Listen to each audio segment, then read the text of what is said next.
not read this book, you must put it in your reading list.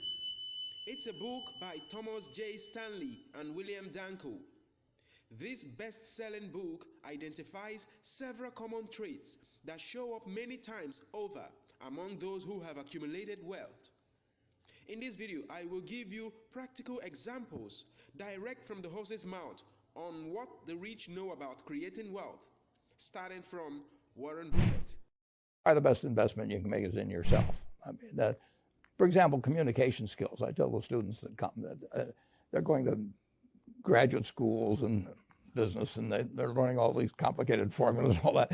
If they just learn to communicate better, and both in writing and in person, they increase their value at least 50%. And, I mean, if you can't communicate, somebody says, you know, it's like winking at a girl in the dark. Nothing happens, you know, basically. And you have to be able to get forth your ideas, and that's relatively easy. I did it myself with the Dale Carnegie course.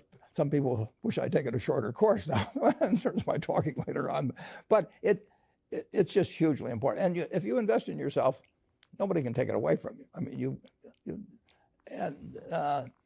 the second thing, which I'll get a certain criticism for not living it, but I do tell those students, you know, that if I gave you a car and it'd be the only car you get in the rest of your life, you'd take care of it like you can't believe. Any scratch, you'd fix that moment. You'd read the owner's manual. You'd keep a garage and do all these things. And you get exactly one mind and one body in this world.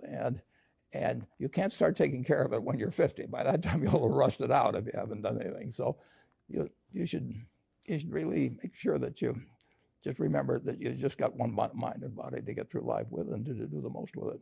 According to Warren Buffett, the CEO of Berkshire Hathaway, the best investment you sure can make in your life is in yourself, because it's something that is stuck with you.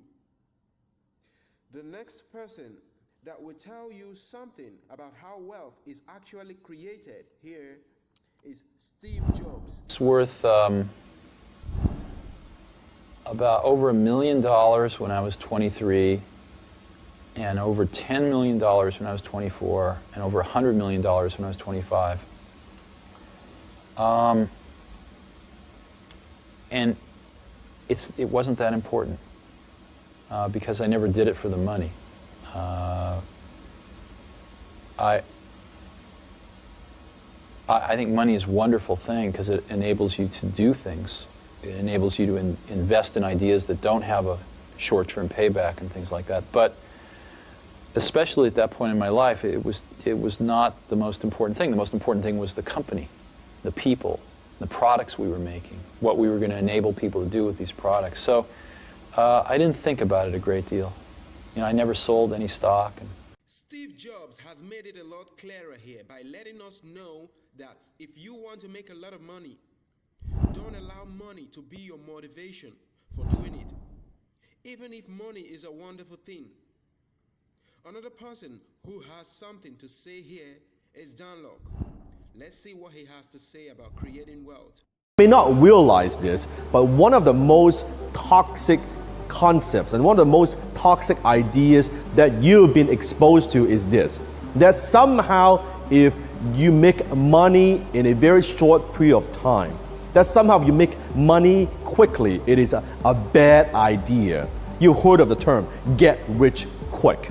Somehow in a society that we believe if you make your money, if you build wealth quickly, it must be something shady. You must be doing something illegal. It must be a scam, right? It get rich quick, oh, that's a bad idea. When people say, oh, is this get rich quick? You better hope that it is, because you don't have time to get rich slow. Now, what do I mean by that?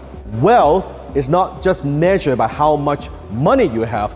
Wealth is measured more in time than in just money. Let's say you make $25,000 a year, and let's say you work 40 years. How much money you've made? $1 million. Now, it's $1 million a lot of money? Absolutely. You've made $1 million. The question is, are you rich? No. Why not? Because it took you 40 years to accumulate $1 million, to make $1 million. Now let's look at a different scenario. Let's say you still make $1 million, but instead of taking you 40 years, you make that same $1 million within 12 months, within 1 year. Now, are you rich? Yes. Now you are a millionaire. What is the difference? It's the same $1 million. The only difference is the time that it takes for you to make it. And the cool thing is this, when you make your money in a relatively short period of time, guess what? Now you have more time to enjoy it. Instead of waiting for 65 years old, then you may enjoy your money for the 10 years, want to enjoy it for 30, 40, 50, 60 years. That's the only difference. That's why wealth is not measured in how much money you make, it's how fast you make that money. Now, what if you make $1 million a month? Let's think bigger. $1 million a month. The person who makes $1 million a month is 12 times richer than the person who makes $1 million a year. And he or she is richer than the person, 480 times richer than the person who makes $25,000 for 40 years. That's the difference. And that's why rich people, we value time more than we value money. Poor people, they value money more than they value time. From what Danlok points out, it's quite interesting when trying to create wealth. Time is a very important factor. No wonder it's always said that time is more valuable than money. There is one last person who has something very interesting to share with us, with you and me. His name is Jeff Bezos. If you don't love your work, you're never going to be great at it. The other thing I would suggest to any young person, even before they start their career, is to really think about their choices. Because I find young people, and when I was young, I made this mistake too. You can get very fixed on your gifts. So everybody has gifts. You know, you have gifts and you have things that you didn't get gifted. Maybe you're extremely beautiful. Maybe you're extremely good at mathematics. There are a lot of things that you can be given. But those things can confuse you because they're not the things that construct your life. It's your choices that construct your life, not your gifts. You can celebrate your gifts. Be proud of them. Be happy of them. Actually, don't be proud of them. Be celebratory of them, but you can't be proud because they're gifts. They were given to you. You didn't earn them. You can only be proud of the things you earn. You can get your work life to be where you enjoy half of it. That is amazing because very few people ever achieve that. Because the truth is, everything comes with overhead. That's reality. Yes, if you don't enjoy your work, it's really going to be hard. Thank you, Jeff, for the advice.